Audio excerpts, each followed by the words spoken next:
This video is brought to you by Miniature Market. Thousands of board games, discounted prices, miniaturemarket.com. Hello my friends, it's the Game Boy Geek here. I've got something really exciting that I want to share with you guys because I know that you, the board gaming community, rally around each other and you guys do amazing things for charity and amazing things for people.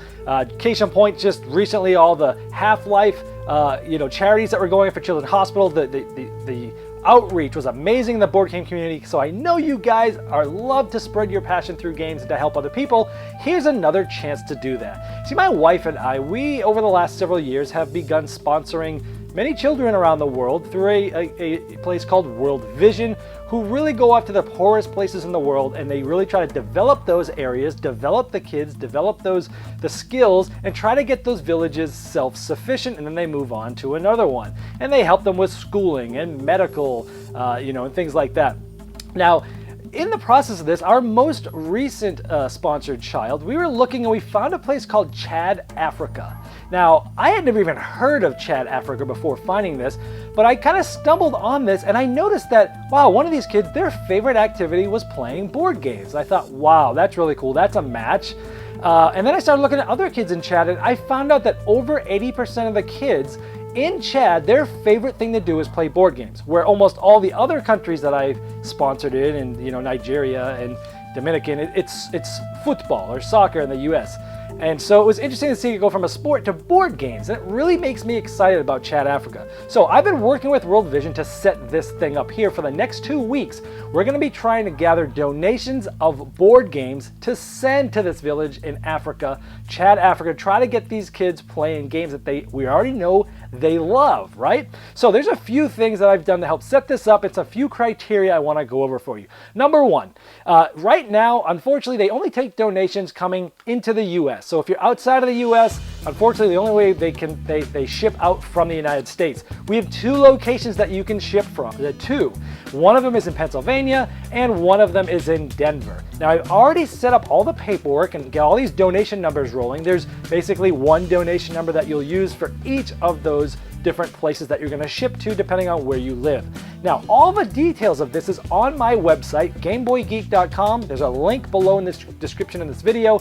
Click there. If you're going to GameBoyGeek.com, click on Games for Africa. There it will show you the shipping addresses, who to send attention to, and the donation number to put on the boxes. So on these boxes, you're going to hopefully fill it with a bunch of games, and they will get to one of those too. Now, if for some reason you're going to be sending a ton of games, probably more than 20, and you'd like to get your own donation number so that maybe you could write it off on your own taxes or whatever, there's information there on how to download the form, how to fill it out, and who to send that to, and you can get your own donation number.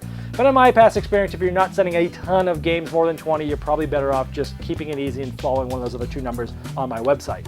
Now, second thing is, the primary language in Chad Africa is French. So if you have games that have French rules, that's the best. If they don't have French rules, but they have English rules, that's also okay because the field operatives there do speak English most of the time and they will be able to translate some of those games. French is number 1 priority. If it's English without French, that's okay. You can send those as well. Number 3, these have to be simple kids games. Yes, they serve all the way up through teenage years and such with this, but the teenagers are less developed in these poorest areas in the world than you're used to. So, they're teenagers, their development level is actually a lot less than we're used to. So please only send easy, simple children's games. And finally, do not include any games that have military, magic, or violence in them. Keep them nice and easy and good themes and nothing bad like that. That's it. So what we're going to do is for the next couple weeks here, up into December 18th, we're going to have you guys ship all these games in and we're going to find out how well we did, and we're going to allow these kids, because they send about a big container once a quarter of all sorts of stuff to Chad Africa, and they're going to be delivering these games, and we can find out through those donation numbers that I've set up for you guys, we can find out how good we do. So let's put our passion together about this board gaming hobby. Let's help kids and get them gaming at the same time in a village across the world that already loves games. Man, I'm excited. I hope you are too. Join me in this action. If you have any questions, just go to my website and send me a question, or send a comment on the bottom of this video on YouTube. Thanks for watching. I hope to be doing this with you. I'll see you next time. This video was sponsored by Miniature Market's Review Corner. The Review Corner features podcasts, video, and written game reviews by gamers for gamers. Miniature Market, the online gaming superstore. Thousands of board games, discounted prices. Check them out at miniaturemarket.com.